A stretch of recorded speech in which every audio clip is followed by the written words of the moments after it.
तो आज का पहला प्रॉब्लम है, first problem is point R H comma K divides a line segment between the axis in the ratio 1:2। Find the equation of the line. मतलब यहाँ पर अगर एक पॉइंट है आर एच कॉमा के, तो ये इस पूरे लाइन को 2:1 रेशियो में डिवाइड करता है। तो आप लोगों को इस लाइन का इक्वेशन बताना है। तो इंटरसेप्ट फॉर्म में हम लोग जानते हैं एक्स इंटरसेप्ट को हम लोग ए और वाई इंटरसेप्ट को हम लोग बी से डिनोट कर देते हैं। मतलब इस पॉइंट का कोऑर्डिनेट हो जाएगा a,0 एंड इस पॉइंट का कोऑर्डिनेट हो जाएगा 0,b। तो सेक्शन फॉर्मूला से h का जो कोऑर्डिनेट आएगा वो हो जाएगा 2 into a plus 1 into b by 2 plus 1 and k का कोऑर्डिनेट आ जाएगा 2 into 0 plus 1 into b by 2 plus 1। तो h इक्वल्स टू हो जाएगा 2a by 3 and k equals to हो जाएगा b बाई 3। यहाँ से a को लिख सकते हैं 3h बाई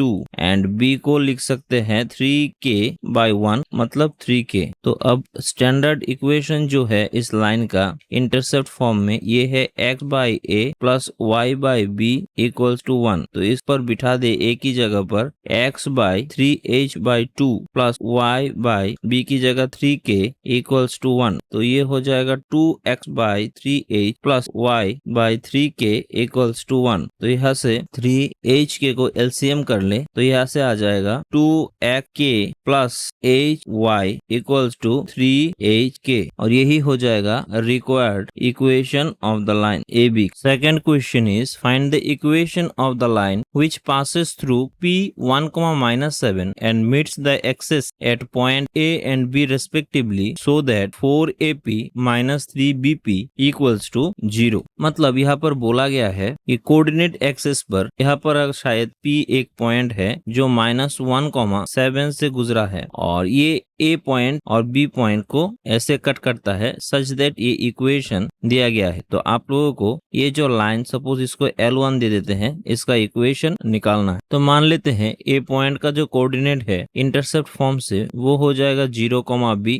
और B पॉइंट का जो कोऑर्डिनेट है वो हो जाएगा a,0 और यहाँ पर दिया गया है 4AP minus 3BP equals to 0। तो यहाँ से लिख सकते हैं 4AP इक्वल्स टू 3BP। तो AP by BP equals to 3/4 मतलब BP का जो पोर्शन वो 3 हो जाएगा और AP का जो पोर्शन वो 4 हो जाएगा। अब सेक्शन फॉर्मूला को यूज करें तो इसका जो कोऑर्डिनेट है P पॉइंट का, इसको x एंड y कंसीडर कर ले तो सेक्शन फॉर्मूला से हम लोग लिख सकते हैं x equals to 4 into a plus 3 into 0 by 4 plus 3 और y का जो कोऑर्डिनेट आएगा 4 into 0 plus 3 into b by 4 plus 3। तो ये हो जाएगा 4a बाई 7 एंड ये हो जाएगा 3b बाई 7। तो यहाँ से x की जगह पर लिख सकते हैं 1 इक्वल्स टू 4a बाई 7 और यहाँ से a की वैल्यू आ जाएगा 7/4 एंड y की जगह पर आ जाएगा -7, ये आ जाएगा 3b बाई 7। यहाँ से b की वैल्यू आ जाएगा -49/3। अब इस लाइन का जो इक्वेशन होगा इंटरसेप्ट फॉर्म में वो है x by a general equation y by b equals to 1। तो स्क्वायर बिठा दे a की जगह हो जाएगा 7/4 प्लस y की जगह हो जाएगा -49/3 इक्वल्स टू 1 और कैलकुलेशन कर ले तो अल्टीमेट वैल्यू जो आ जाएगा वो हो जाएगा 28x minus 3y equals to 49 और यही हो जाएगा required answer. Third question is find the equation of the straight line which passes through the origin and trisect the portion of straight line 2x plus 3y equals to 6 which intercepted between the x। मान लेते हैं यहाँ पर एक straight line का equation है जो 2x plus 3y equals to 6 है जो इंटरसेप्ट करता है x axis and y axis. तो आप लोगों को इन दो लाइन का इक्वेशन निकालना है जो ओरिजिन से पास करता है और इस लाइन सपोज इसे L1 दे देते हैं, L1 को ट्राइसेक्ट करता है। तो अगर ट्राइसेक्ट करता है तो ये 1:1:1 ऐसे हो जाएगा क्योंकि तीनों पोर्शन जो है वो इक्वल हो जाएगा। तो इसका रेशियो 1:1:1 हो जाएगा। अब ये जो इंटरसेप्ट फॉर्म है इस x एक्सिस पर y का वैल्यू 0 हो जाता है तो यहाँ पर y इक्वल्स टू 0 कर दे तो x इक्वल्स टू आ जाएगा 2x इक्वल्स टू 6 और x इक्वल टू 3 मतलब इस पॉइंट का वैल्यू आ जाएगा कोऑर्डिनेट 3,0। सिमिलरली इस पॉइंट का कोऑर्डिनेट आ जाएगा 0,2 क्योंकि यहाँ पर x इक्वल्स टू 0 हो जाएगा तो ये हो जाएगा 0,2। अब इसे हम लोग P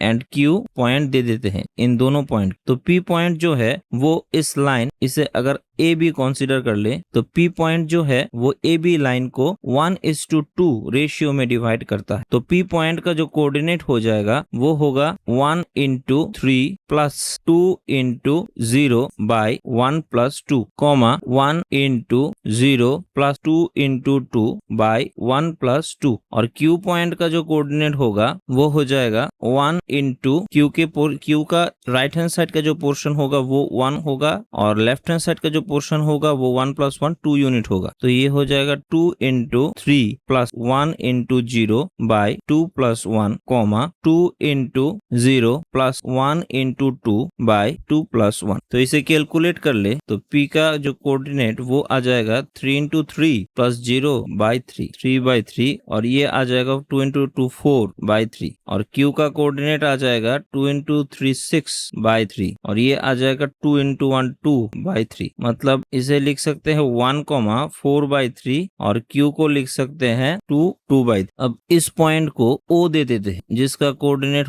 हमेशा 0 0 आता है। तो P पॉइंट का कोऑर्डिनेट आ गया 1,4/3 एंड Q पॉइंट का कोऑर्डिनेट आ गया 2,2/3। स्लोप ऑफ लाइन L2 हो जाएगा y2 माइनस y1। y2 है 4/3 माइनस 0 बाई y1 0 और x2 है 1 माइनस 0। तो ये हो जाएगा 4/3 और 1 माइनस 0 1, ये 4/3 के बराबर हो जाएगा। And slope of line L3 हो जाएगा y2 minus y1 by x2 minus x1। तो y2 है यहाँ पर 2/3 माइनस 0 बाई x2 है 2 माइनस 0। तो ये हो जाएगा 2/3 इंटू 2 मतलब 1/3। तो इक्वेशन ऑफ लाइन L2 जो होगा वो हो जाएगा y minus y1 equals to m into x2 minus x1। यही तो स्टैंडर्ड इक्वेशन है अगर स्लोप और एक पॉइंट हम लोग जानते हैं। तो L2 का एक पॉइंट अगर हम ले इसको 0 0 ले सकते हैं और इसको ये पॉइंट भी ले सकते हैं। तो हम लोग 0 0 ले लेते हैं एक पॉइंट। तो इक्वेशन ऑफ लाइन L2 को लिख सकते हैं तो y माइनस y1 की जगह हो जाएगा 0, m जो स्लोप है वो हो जाएगा 4/3, x माइनस x1 की जगह 0। तो ये हो जाएगा 3y इक्वल्स टू 4x। ये L2 का रिक्वायर्ड इक्वेशन हो जाएगा और L3 का जो इक्वेशन होगा ये हो जाएगा y minus y1 equals to m into x minus x1। यहाँ पर y1 फिर से 0 हो जाएगा क्योंकि इस लाइन L3 पर दो पॉइंट हम लोग जानते हैं, Q पॉइंट और एक 0। तो 0 को कंसीडर कर लेते हैं। ओरिजिन y1 इक्वल्स टू 0 और m मतलब स्लोप ऑफ L3 हो जाएगा 1/3। यहाँ से 1/3 x माइनस x1 की वैल्यू भी 0। तो ये हो जाएगा 3y इक्वल्स टू x। यही हो जाएगा रिक्वायर्ड इक्वेशन। तो L2 का जो इक्वेशन है वो हो जाएगा 3y equals to 4x and L3 का जो इक्वेशन हो जाएगा वो होगा 3y equals to x। Hence the result. तो इसके ऊपर अब आप लोग इस एक्सरसाइज को देख सकते हैं। नेक्स्ट डे में हम लोग normal form of straight line के बारे में जानेंगे। तब तक के लिए thank you and good bye.